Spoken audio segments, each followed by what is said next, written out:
자, 이제 등기 신청 관련해서 방문 신청, 전자 신청 관련해서 쟁점 봅니다. 해서 자, 방문 신청 얘기 관련해서는요, 등기소 가가지고 신청서를 제출하는 방식을 통해서 등기 신청하는 것을 방문 신청이라고 부르게 될 것이고요.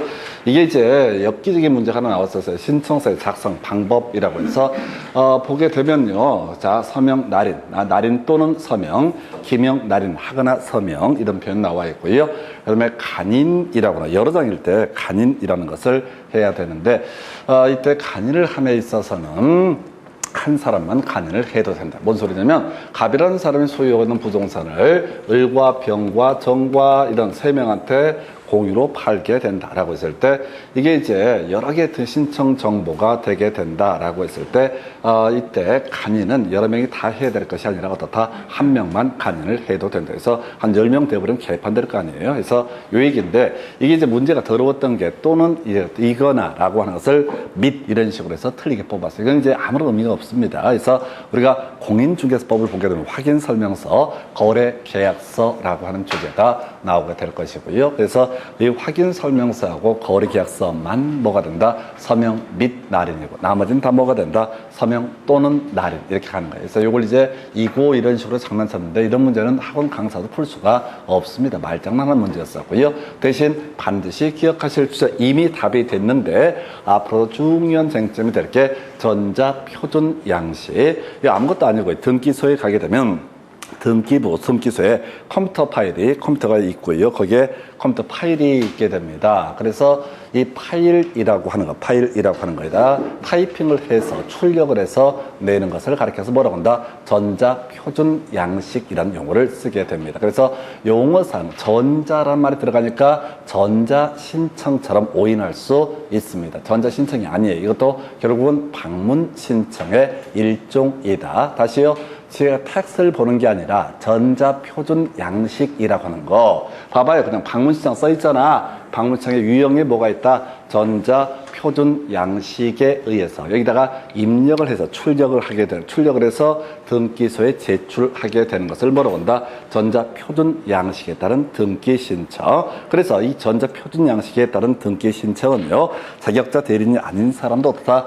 등기신청을 대리할 수 있다. 이게 뭐랑 연계가 되냐면 전자신청이라는 개념과 연계가 되게 됩니다. 그래서 이 신청이라고 하는 것은 뭐냐면 자, 우리가 은행의 인터넷 뱅킹과 유사한 구조로 보시면 됩니다. 은행의 인터넷 뱅킹과 유사한 구조로 보시면 돼요. 그래서 먼저 사용자 등록을 해야 되고요. 그럼 보안카드 이런 거 받잖아요. 이걸 가지고 집에서 등기 신청을 하는 것을 전자신청이라 부른다. 그래서 개념 중에 하나가 당사자가 스스로 뭘 할 수 있다? 전자신청을 할 수 있다. 그래서 이 사람이 전자신청을 하려면 뭘 먼저 해야 된다? 사용자 등록을 해야 된다. 이런 얘기가 될 테고 출제 포인트 딱 하나지 법인 아닌 사람은 어떻다? 전자신청을 할 수 없다라고 아까 설명드렸던 그런 주제가 되게 될 것이고 자격자 대리인, 법무사, 변호사를 얘기합니다. 그래서 자격자 대리인, 법무사나 변호사는 등기소 앞에 사무실이 있겠죠. 그랬을 때 과거에는 등기 신청서 써가지고 등기소 가서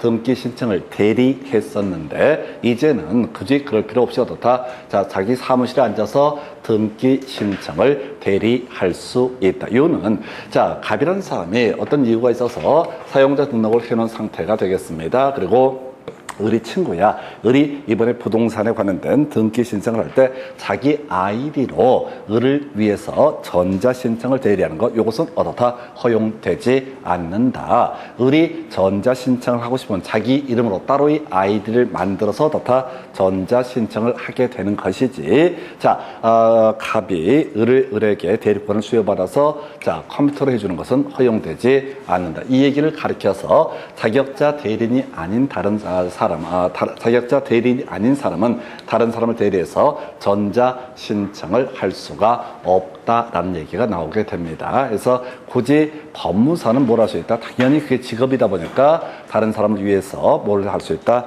전자신청을 할 수 있다. 이거 이제 비교하실 게 아까 전자표준 양식하고 헷갈리면 안 돼. 전자표준 양식이라는 건 방문신고라고 했어요. 그래서 갑이라는 사람이 있고요. 그 다음에 을이 있어. 을이 이번에 부동산을 사거나 등등등한데 바빠. 그럼 얘한테 뭘 할 수 있다? 대리권 이라고 하는 것을 수여를 하게 된다. 그래서 대리권을 수여받은 갑이라는 사람이 등기소에 가서 전자표준 양식이라고 하는 것, 전자표준 양식이라고 하는 것을 활용해서 파일 열어가지고 타이핑해가지고 출력해가지고 대리인, 의뢰 대리인 갑이라고 해서 뭘 할 수 있다? 전대자, 지금 이제 등기 신청을 대리할 수 있다. 즉, 자격자 대리인이 아닌 사람도 전자표준 양식에 의해서는 뭘 할 수 있다? 등기 신청을 대리할 수 있다. 이건 뭐니까? 방문 신청의 일종이 되니까. 그래서 을 소유의 부동산에 관한 소유권 이전 등기를 한다고 했을 때 을이 갑을 대리인으로 선임을 하게 되면은 이 사람이 뭐 할 수 있다고요? 갑이 을의 대리인 갑이라고 표시를 해서 등기 신청을 대리할 수 있다. 방문 신청은 못하고요. 대리할 수 있다. 자격자 대리인이 아닌 사람도 다 대리할 수 있다. 이런 식의 취지. 그에 비해서 전자 신청이라고 하는 것은 자격자 대리인만 타인을 대리해서도 다 전자 신청을 할 수가 있다. 그래서 이게 이제 지금 원래 주기로 치게 되면은 뭐가 나와야 되냐면 전자 신청이 나와야 되거든요. 주기상.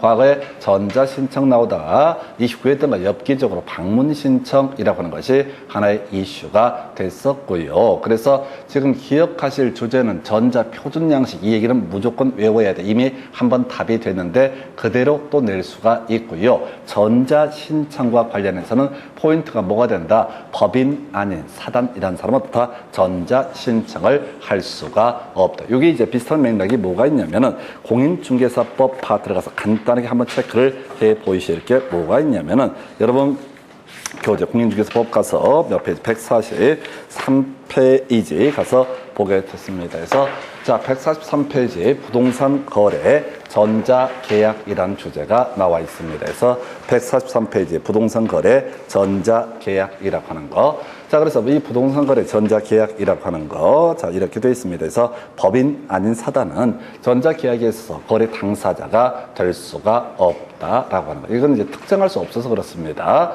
그래서, 지금 이제 부동산 거래 전자계약의 의미가 뭐냐면 복덕방에 있는 개업 공인중개사가 매도인과 매수인 얼굴을 보지 않고 요즘은 코로나잖아. 자꾸 봐봤자 좋을 일이 없어. 지금 코로나 때문에 쌩 난리도 이런 난리가 아닙니다. 그래서 제가 봤던 자료 중에 제일 이제 충격은 저거잖아요. 경찰분들이 광화문에서 8,000명이 전국에서 모였답니다. 그래서 그분들이 이제 업무 마치고 자, 각 지방으로 다 가셨어요. 그래서 와우, 이제 난리가 나는 거야. 보나마 시위하신 분들하고 대판 싸우다 갔을 텐데 그게 이제 아마 그분들 경찰부터 시작해서 저는 이제 그 보도 보고 나서 와우, 이제 경찰서가 치안이 완전 제로가 될 수도 있겠다 이런 생각이 들어요. 그래서 뭐 다른 분들이 걸리면 뭐 좀 그렇긴 한데 누구든 뭐 만만할까만서도 경찰이 그게 집단적으로만 감염돼 버리면 진짜 이건 답이 안 나오는 거예요. 전국에 뭔 일에서 이제 싸움도 못해. 이제 싸우다 길거리에서 싸우다 경찰서 가면 어떻게 돼? 같이 가는 거지. 그래서 지금 당분간 한 열흘 동안은 절대로 길거리에서 싸우지도 마실 거. 경찰 오게 되면 약간 피하셔야 됩니다. 그래서 어떤 분이 그 시위에 참여했던 분인지 시위 진압하러 갔던 분인지 알 수가 있네. 그래서 뭔 얘기하고 있어요? 부동산거래 전자계약이라고 하는 것은 개업 공인중개사가 자 지금 매도인 매수인 중개사무소에 오지 않고 전자적 인증 등을 통해서 자기 폰에서 서명하면 되는 거예요. 인증번호 보내주고 이런 식으로 계약을 성사시키는 걸 뭐라고 한다? 부동산 거래 전자계약. 이때 법인 아닌 사단이라는 사람은 다 복덕방에 가야지 밖에 살 수가 없다. 이런 논리 구조가 되겠습니다. 구조가 똑같아요. 그래서 법인 아닌 사단 전자신청 할 수 없고요. 그다음 법인 아닌 사단 전자계약에서 거래 당사자가 될 수 없다. 이렇게 비교해 봤습니다. 그래서 이 정도 이슈. 특히 전자표준 양식은 무조건 전자란 말이 들어가 있어도 뭐가 된다? 방문 신청. 방문 신청이니까 자격자 대리인이 아닌 사람도 뭘 할 수 있다? 바로 대리해서 등기 신청을 할 수 있다. 요거 하나 기억하셔야 돼서 지금 얘는 답이 이미 돼 버렸음에도 불구하고 여전히 중요한 이슈. 볼 때마다 헷갈릴 수밖에 없을 겁니다. 그리고 전자신청에 있어서는 나머지는 뭐 그렇다 치고 법인 아닌 사단 얘가 출제 포인트. 그래서 제가 지금 이제 포인트를 짚어드리잖아요. 그럼 나중에 이제 공부하실 때도 어떻게 해야 돼? 이것만 쓱쓱 보는 거야. 이것만 쓱쓱. 그렇게 이제 보는 게 생활이 돼 있으면 시험 문제를 보실 때 이렇게 가는 거예요. 내용을 보는 게 아니라 내가 많이 보는 뭐 어딨나. 이런 식으로 찾아가는 방식으로 문제를 푸셔야 됩니다. 그렇게 해야지 점수가 나와요. 너무너무 힘든 작업들입니다. 그래서 이렇게 자, 등기 신청 관련해서 설명드렸고요. 그 다음에 이제 등기 신청 단위라고 해서 원칙은 하나의 신청 정보이다. 어떻다? 하나의 등기 신청을 하게 된다라는 주제.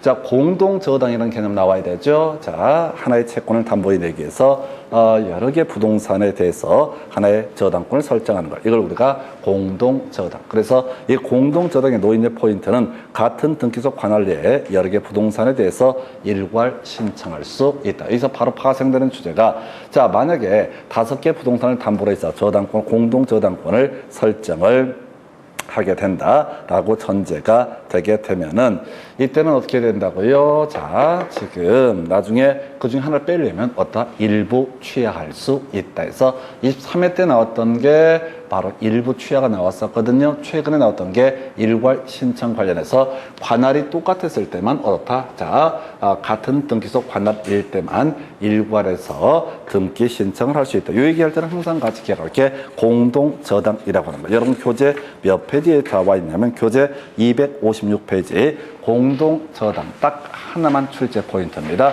그건 7년간 공동 저당에서 하나의 포인트 256페이지 제일 하단부 공동 담보 목록이라는 거 나와 있죠. 자, 보니까 밑줄 뭐가 그것에서 등기관 5개 이상일 때 작성해야 된다. 왜 이렇게 뭐라고요? 등기관 5개 이상일 때 어떻다? 작성해야 된다. 몇 개? 5개. 이건 되게 쉬운 문제고요. 누가 작성해요? 등기관이라고 하는 거. 누가 작성한다고요?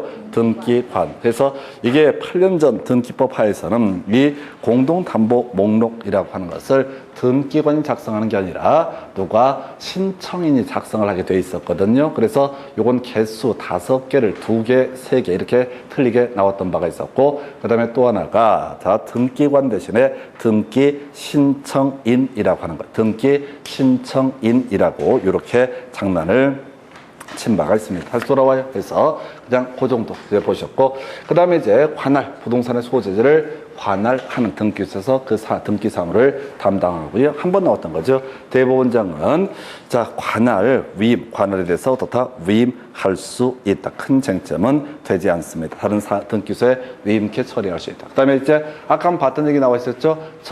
접표라고 하는 거, 저장된 때, 접수된 것으로 보고 접수된 때부터 다 효력이 발생한다 해서 우리 공인중개사법 영역에서 주임법 할 때 거의 도배하는 문제 중에 하나가 이 얘기죠. 확정일자를 받은 날하고 세입자의 확정일자를 받은 날하고 저당권자의 저당권 설정 등기 신청일이 똑같다라고 하게 되면 뭐가 선순위 권리자다? 저당권자가 선순위 권리자다. 그래서 저당권 설정 등기라는 것은 저장된 때 접수된 것으로 보고 접수된 때부터 다 그 효력이 발생한다 해서 저접효라고 하는 거. 저접효라고 하는 거. 접표 요거 아까도 한번 문제 속에서도 확인했던 바가 있습니다. 그래서 요렇게 하나 확인을 해 보셨고요. 그 다음에 이제 등기의 실행이라는 내용이 나와 있을까요? 그래서 문제부터 한번 봅시다. 자, 보니까 뭐 문제가 뭐 많이 나온 것 같지는 않고 2문제 있네요. 여기까지 내용을 가지고 자, 방문 신청을 위한 등기 신청서의 작성 등에 관한 설명, 틀린 것은 해서 자, 뒤에 기명, 날인하거나 서명해야 된다. 간인할 때는 어떻다? 그 중에 한 사람만 간인을 해도 된다. 그 다음에 서명하고 날인을 해야 된다. 3번 틀리게 뽑았는데 의미 없는 문제예요. 이렇게 냈던 문제가 16년간 한 번밖에 없었다고, 그 전에도 그 후에도 유사한 문제가 구성이 되지 않는다. 아니, 기출문제 의미 없다고요. 그래서 시험 보실 때 이런 개쓰레기 같은 문제가 나온다고. 근데 등기법 12문제인데 예를 들어서 아까 단독 신청 무조건 외우셔야 됩니다. 그거는 무조건 외우셔야 돼. 한 2, 3년에 한 문거리니까 나와야 되고, 예를 들어서 수용에 따른 소유권 이전 넣기 외워야 돼. 소유권 보존 넣기 신청 적격 그건 100% 1년에 한 번이 나오니까 외워야 돼. 그 다음에 하합주 기억나시나 모르겠다. 하합주 술 이름 중에 전통주 보니까 뭐가 있어? 하합주. 이게 뭐야? 신탁 등기. 신탁 등기에서 외울 게 뭐였어? 하합주 해서 뭐야? 하나의 순위 번호, 그 다음에 합유 주 등기. 이거 외워달라고 그랬잖아요. 합주 해서 합주가 뭐가 된다? 신탁 등기. 나중에 신탁 등기 하게 되면 무조건 뭐만 생각해야 돼? 합주 해서 내가 나중에 아이템을 하나 만들어 하려고 그래. 그래서 강의할 때 술병을 하나 딱 앞에 하고 거기다가 포토샵으로 쓰는 거야. 합주 이퀄 뭐가 된다? 신탁 등기. 그리라고 술병을 하나 그리시고 합주가 뭐가 된다? 신탁 등기. 전도 선생님 양아치가 돼가고 있습니다. 옛날에 제가 가르칠 때는 법의 의미를 새겨드리려고 몸부림을 쳤었어. 그러나 이제 한계에 도달했어요. 어차피 안 해온다. 그래서 이제 무식하게 합주라고 하는 건 뭐가 된다? 신탁 등기. 그래서 술집 가셔가지고 소주 한잔 하시고 뭐 하여튼 전통전 하실 때 거기서 친구분한테 합주가 뭐냐고 이렇게 잘난 척하면은 완전 개망신 막혀져. 완전 묻힙니다. 재수 없다고 해서 하합주 뭐가 된다? 신탁 등기. 자, 그러니까 근데 하합주가 뭐라고 그랬어요? 모르지. 근데 신탁 등기하면 일단 뭐가 돼야 돼? 하합주. 하합주의 의미는 나중에 언젠가 한번 또 보실 날이 있을 거예요. 한 번에 다 안 됩니다. 그래서 여러분들이 이렇게 파편 조각처럼 이제 주제별로 키워드를 몇 개 외워두게 되면은 시험 보실 때 신탁 등기하면 뭔지 몰라도 하나의 순위 번호, 그 다음에 합유, 주, 등기 이런 것들을 외워서 풀어가실 수가 있습니다. 그렇다 치고 이런 문제는 의미가 없어요. 보통 이제 기출이라고 해서 많이 주안점을 두는 경우 있는데 기출을 보는 이유는 트렌드를 보고 주로 출제가 되는 영역이 어딘가를 보는 거예요. 근데 이런 문제는 학원 강사인 제가 봐도 와, 별 미친놈의 새끼들 해서 왜 미친놈의 새끼들이라고 그러냐면 내가 못 풀거든. 도대체 뭐가 틀렸는지 알 수가 있나. 아니 요즘에 누가 등기증을 종이초벌에 쓰냐고 써가지고 어떻게 잘못하면은 어떻게 하고 자 거기다가 뭐라고 써 있잖아요. 문서를 삭제한 경우 문자를 삭제한 경우 이런 지랄을 왜 하냐고. 아까 우리가 전자 표준 양식 있었죠? 전자 표준 양식 있잖아요. 그 종이 타이핑해서 출력을 해서 신청을 한번 했지. 물론 그것도 거의 안 하겠지만은 누가 이걸 가지고 하냐고. 그래서 이런 문제는 아주 말도 안 되는 문제입니다. 말도 안 되는 문제를 구성을 했던 사례고요. 그 다음에 이제 한 건당 한 개 신청 정보. 그래서 일괄해서 등기 신청할 수 있다라고 해서 자 이게 뭐냐면 이제 할 수 없다는데 이게 포인트가 관할이 다르면 어떻다? 일괄해서 신청할 수 없다라고 해요. 관할이 다르면 어떻다? 일괄해서 신청할 수 없다라고 하는 거. 아주 어렵게 구성했다. 그럼 이제 이 문제가 나오잖아요. 그럼 아까 출제 포인트가 뭐 돼? 일부 취하라고 하는 거. 자, 관할이 똑같다고 했을 때 뭐라고 할 수 있다고요? 일괄해서 등기 신청을 할 수 있다. 그러면 자, 나중에 그 중에 하나를 빼는 걸 뭐라고 한다? 바로 일부 취하. 그리고 이제 이 관을 같았을 때 아까 기억했던 거 공동저당 뭐라고요? 등기관. 자, 5개 이상일 때 어떻다? 작성해야 된다. 공동저당은 지금 제가 이제 설명을 드리는 것들 중에 그런 게 있어요. 이게 시험에 나온다는 얘기를 드리는 게 아니라 나오면 이거밖에 내릴 게 없다. 해서 제가 이제 분석하고 하는 것들은 그런 내용들입니다. 그래서 자, 하여튼 답은 3번인데 별 쓸데없는 소리. 그 다음에 이제 논의할 주제가 이런 게 있네요. 등기 신청 등에 관한 설명. 외국인 끄트머리 전자 신청할 수 없다. 틀렸죠? 우리가 아는 건 하나밖에 없어. 법인 아닌 사단은 어떻다? 전자 신청을 할 수 없다. 무슨 얘기인고 하니 시험 문제를 보실 때 중간을 보지 마시라고. 아까 돈을 이고 이제를 해서 장난을 쳤는데 그런 문제는 알아도 어차피 틀리게 되니까 모든 문제를 쉽게 대충 그 대신 우리가 미리 알아야 될 게 자, 전자 신청할 수 없는 건 딱 하나 있었죠. 바로 법인 아닌 사단. 이게 이제 암기가 돼 있어야 되는 그런 주제. 자, 2번 질문이요. 법인 아닌 사단이 등기 관리자라고 돼 있죠. 그러면 이게 뭐 들어가야 돼? 정대대 들어가야 되죠. 정대대 들어가야 되죠. 등기 의무자면 뭐가 들어가야 돼? 정대대 결 들어가야 되죠. 이 문제 답이 아니야. 2번이 답이 아니야. 답이 있냐고 아니냐고 이걸 보셔야 돼. 옳은 것을 고르시오 라고 돼 있죠. 그럼 얘가 답이 돼요 안 돼요? 답이 되냐고 안 되냐고 지금 찍어야 돼. 내용 몰라.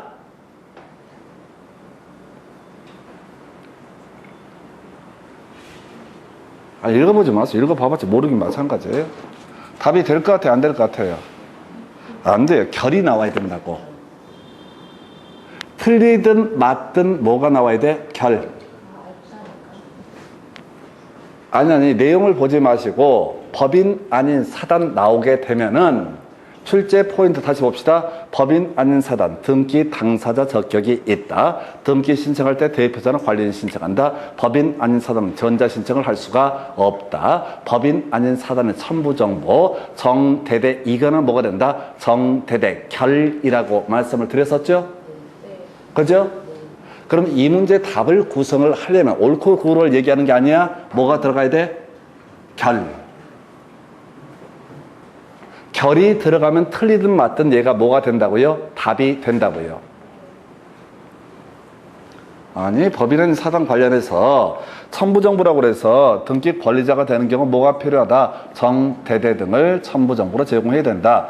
등기 의무자가 되는 경우 뭐가 필요하다? 정대대 결이라는 것이 필요하다고 그랬었죠? 선산 팔아쳐먹으려면 사원총회 결의, 종중총회 결의가 있었음을 증명하는 정보를 첨부정보로 제공을 해야 된다라고 했었죠? 아까 문제 보셨잖아요. 법인 아닌 사단에서는 포인트, 먹고 살기 힘드네. 여러분 교재 247페이지 요약서요. 책 넘으면 뻘쭘할걸요? 거의 동그라미 쳐 있거든. 별표돼요. 결 이렇게. 247페이지 법인 아닌 사단 관련해서 등기 권리자, 정관, 규약, 대표자, 대표자를 증명한 정보 등 나와 있죠? 그죠? 텍스트 읽지 마요. 읽는 거 안 좋은 습관이에요. 구조를 갖고 아예 답을 외우고 들어가는 거예요. 그 다음에 등기 의무자, 정관규약 대표자, 어쩌고 저쩌고 대표자임을 증명하는 정보 나와 있고 사원총회 결의가 있었음을 증명하는 정보라고 되어 있잖아요. 그러니까 이 문제를 아까 틀리게 구성할 때 등기 권리자일 때 사원총회 결의가 있었음을 증명하는 정보를 첨부정보로 제공을 해야 된다. 틀린 것을 고르셔. 답을 뽑았었죠? 등기 의무자일 때 결이라는 걸 집어넣고 등기 권리자일 때는 다 결이 필요가 없다라고 해서 이게 포인트라고요. 그러면 이 문제를 답을 뽑을 때는 옳은 것을 고르셔야 할 때 등기 의무자일 때 사원총회 결의가 있었음을 증명하는 정보를 첨부정보로 제공을 해야 된다. 등기 권리자일 때 또 틀리게 구성하려면 사원총회 결의가 있었음을 증명하는 정보를 첨부정보로 제공을 해야 된다. 요렇게 이제 틀리게 하거나 맞게 하거나 구성을 한다고. 뭔 소리인지 아시겠어요? 그러니까 이 지문은 2번 지문은 결이란 말이 없잖아. 그죠? 중요한 거야, 안 중요한 거야? 안 중요하고 포인트가 안 된다고. 지금 제가 정대대, 정대대결 이렇게 설명을 드리긴 하지만은 여러분은 기억할 게 결만 생각을 하셔야 돼. 시험 문제를 구성을 할 때요, 우리가 이렇게 설명을 드립니다. 기승전결 이렇게 되게 되면은 시험 문제 답을 뽑는 기술은 거의 90% 이상인 결에서 뽑는다고요. 사원총회 결이 아니라 그냥 제일 마지막, 제일 어려운 것을 가지고 정답을 구성을 합니다. 틀린 것을 고르시오가 됐든 옳은 것을 고르시오가 됐든 마지막 주제를 가지고 출제 포인트를 삼아요. 우리 공법 같은 거 하실 때 그런 거 있었잖아. 아까 누가 물어봐서 기반시설에 분류했을 때 환경 기초시설 제일 뒤에 있었고 보건위생시설을 바로 앞에 있었고 그래서 시험 문제를 구성할 때는 7개 그룹 중에서 6번째, 7번째 그룹을 알면은 답을 맞출 수 있게 세팅을 해준다고. 요런 것처럼 지금 법인 아닌 사단과 관련해서는 법인 아닌 사단과 관련해서는 그저 논의 포인트가 뭐가 된다? 사원총회 결의라고 하는 게 출제 포인트다. 등기 권리자이면 결의가 필요 없고 등기 의무자이면 어떻다? 결의가 필요하다. 그래서 여기에 구질구질하게 대표자의 성명 이런 얘기 나와 있잖아요. 이런 것들은 중요한 가치가 있다 없다? 없다. 그러니까 답이 안 된다. 이 문제에서 옳은 것을 고르시니까 이 지문은 틀리게 구성했다. 이 얘기라고. 그러니까 지금 법인 아닌 사단 나오게 되면 본능적으로 뭐만 자꾸 생각해야 돼? 사원총회 결의라고 하는 거. 이걸 외우셔야 된다고. 이거 읽어봐봤자 모른다니까요. 지금 몇 번째 같은 문제를 푸는데 볼 때마다 새롭잖아. 그럼 방법을 바꿔야 돼. 답을 외우고 들어가시라고. 아니, 오늘 처음 말씀드리는 거예요. 답. 법인 아닌 사단 나오게 되면 무조건 옳은 것을 고르시든 틀린 것을 고르시든 출제 포인트는 뭐가 된다? 사원총회 결의라고 하는 거. 이게 출제 포인트가 된다고요. 그럼 중간에 뭐 대표점을 증명하는 정보가 등기가 됐을 때는 그러하지 않으라 이렇게 나온다고 의미가 없다고 이 지문을 보고 자료를 보고 아 이게 왜 틀렸구나 이게 알아봤자 생활에 전혀 보탬이 되지 않습니다. 버릴 질문. 3번 질문요. 이행 판결. 이건 틀리면 욕 쌍욕 먹지. 이행 판결에 따른 등기는 성수한 등기 권리자 또는 패소 틀렸죠? 이건 진짜 이간적으로 알겠다. 성수한 등기 권리자, 성수한 등기 의무자가 다 단독으로 신청을 하게 된다라고 하는 거. 그 다음에 이제 신탁 등기라고 하는 것은 누가 수탁자가 단독 신청. 기억나시죠? 신탁 등기는 다 수탁자가 단독 신청. 그 다음에 이제 이게 답이었다고. 전자표준 양식에 따른 등기 신청에 있어서 자격자 대리인이 아닌 사람도 타인을 대리해서 등기 신청을 대리해서 등기를 신청할 수 있다. 이게 방문 신청의 일종이 되기 때문에 방문 신청의 일종이 되기 때문에 다 자, 자격자 대리인이 아닌 사람도 다 전자 신청을 할 수 있다. 그럼 이제 이 문제가 지금 29회 때 나왔었거든요. 그럼 박스에서 또 나올 수 있어. 옳은 것끼리 연결한 것은 틀린 것끼리 연결한 것. 이런 식의 문제에서 이거는 보실 때마다 전자라는 말이 들어가 있으니까 자꾸 느낌상 어때? 전자 신청 같은 느낌을 주게 된다. 근데 이건 어떻다? 전자 신청이 아니다라고 하는 거. 이 정도가 신청에 관한 주제 좀 잡다한 얘기로 보셨고요. 그 다음에 이제 좀 문제가 많은 잠시 끊었다가 이제 등기 실행 등 관련해서 체크를 하겠습니다.